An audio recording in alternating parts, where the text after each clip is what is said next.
नमस्कार बंधुरा रूपास लाइफस्टाइले आपनादेर स्वागत जानाई। आजके आमी पाबदा माछ दिए सर्षे पोस्त करे देखाच्छि। सेई जोन्नो पाबदा माछगुलोके भालो करे केटे नुन हलुद माखिए रेखेछि आर कड़ाइयेर मध्य आमी तेल गरम होते बसिए दिएछि। एबार आमी माछगुलोके भेजे नेब एक एक करे।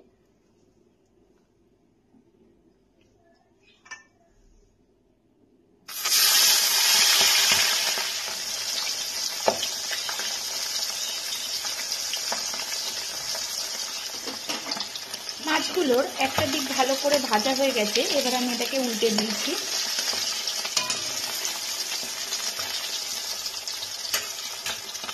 মাছগুলো আমার ভাজা হয়ে গেছে। মাছটা ভেজে নিয়েছি। এইবার আমি একটা মশলা রেডি করব।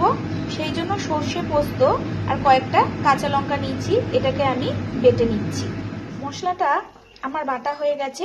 সরষে পোস্ত আর কাঁচা লঙ্কা। এখানে আমি কিছুটা টমেটো কুচি করে নিয়েছি, দুটো গোটা কাঁচা লঙ্কা নিয়েছি আর এখানে ধনেপাতা কুচিয়ে নিয়েছি। কড়াইয়ের মধ্যে তেলটা গরম হতে বসিয়ে দিয়েছি। তেলটা গরম হয়ে গেছে। এইবার আমি এর মধ্যে হাফ চামচ কালো জিরে ফোড়ন দিয়ে দিলাম।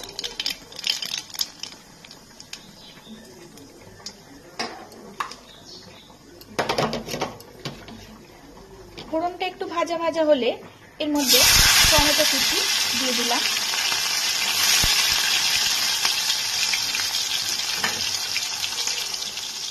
টমেটোটা কিছুক্ষণ ভাজা ভাজা হওয়ার পর এবার আমি এর মধ্যে পরিমাণ মতন নুন দিয়ে দিচ্ছি।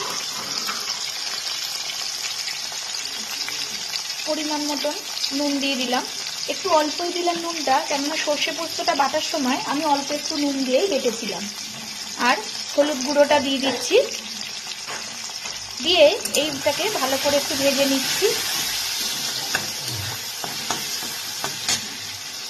এইবার নুন হলুদটা দিয়ে টমেটোটা কিছুক্ষণ ভেজে নেওয়ার পর এবার আমি বেটে রাখা মশলাটাকে দিয়ে দিচ্ছি। খুব সহজভাবে হয়ে যায়। সর্ষে পোস্তটা খেতেও খুব ভালো লাগে। এইভাবে একবার সর্ষে দিয়ে পোস্ত দিয়ে পাবদা মাছটা তৈরি করে দেখুন। মশলাটা আমার কিছুক্ষণ কষানো হয়ে গেছে। এবার আমি এর মধ্যে ছোট বাটির এক বাটি জল দিয়ে দিচ্ছি।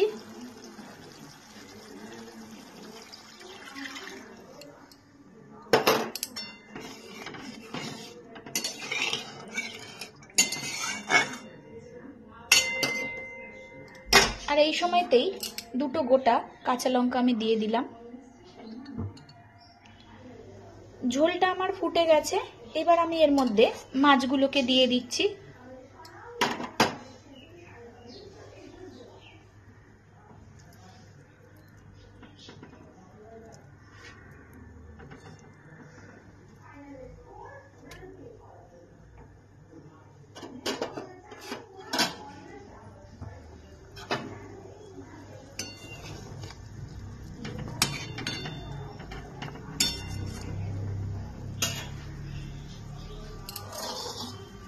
মাছগুলোকে দিয়ে এবার আমি ওপর থেকে ধনেপাতা যেটা কুচিয়ে রেখেছিলাম সেটাকে দিয়ে দিচ্ছি।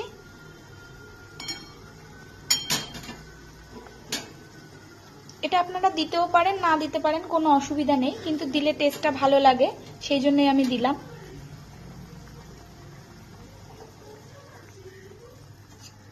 তৈরি হয়ে গেছে। দেখুন, তৈরি হয়ে গেছে আমার পাবদা মাছের সর্ষে পোস্ত।